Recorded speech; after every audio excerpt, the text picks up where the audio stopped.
Доходы от использования лесов Коми в разы превысили расходы региона на исполнение государственной программы развития лесного хозяйства, которую сегодня рассмотрели в Госсовете Коми.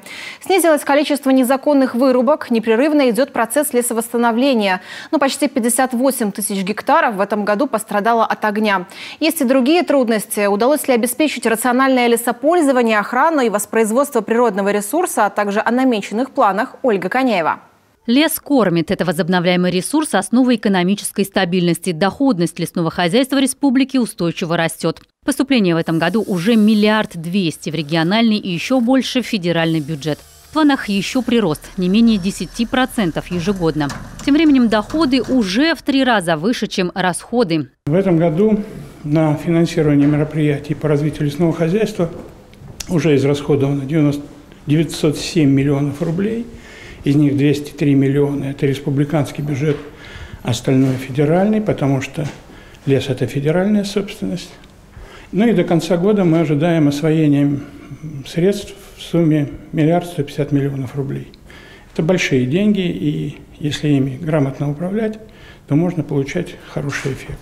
Год был непростой. Лесокоми, а главное ведомства и службы прошли испытания огнем. 445 лесных пожаров. Режим ЧС. Горело 58 тысяч гектаров. Ущерб пока подсчитывают, но ценные леса не пострадали. Пока не оплачены затраты на тушение. Больше 700 миллионов, как предполагается, поступят до конца ноября из Федерального резервного фонда. В перспективе создание авиаотделений в Усинске и Инте и ремонт авиатехники для лесопожарного центра. Привлечь финансирование на ремонт авиации. Есть несколько машин на территории республики, не закреплены, в госсобственности находятся, республиканской.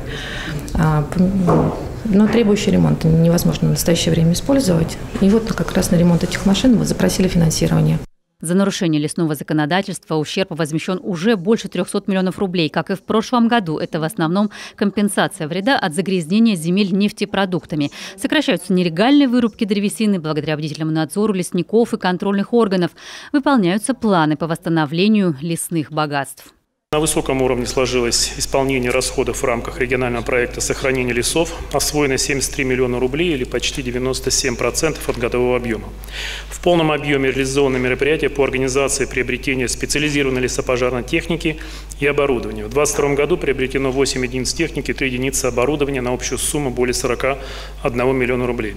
С 2019 года регионы получают субвенции на формирование запаса лесных семян, но Коми снова нет в списке получателей. Тем временем к 2024 году баланс использования и воспроизводства должен быть 100%. Собственный страховой фонд семенного материала устарел, требуется обновление. Решение есть. Семенной материал действительно есть проблема, и мы ее решаем за счет арендаторов. Но также есть понимание, как это сделать за счет государственных средств. Каким образом лесопожарный центр сейчас считает смету и проектную часть готовит. Ездили в Архангельскую область, с коллегами обменивались опытом. У них как раз на базе лесопожарного центра есть своя шишка-сушилка, собирают, и дальше у них свои теплицы. Будем перенимать положительный опыт. Есть недостаток сотрудников и техники для защиты ценного ресурса. Здания лесничеств практически отжили свой век. Где-то до сих пор печное отопление. Минприроды определила перечень строений, где нужен ремонт. В этом году финансирование выделили на восстановление пострадавшего в пожаре помещения Удорского лесничества. Ольга Коняева, Алексей Паршуков, телеканал Юрган.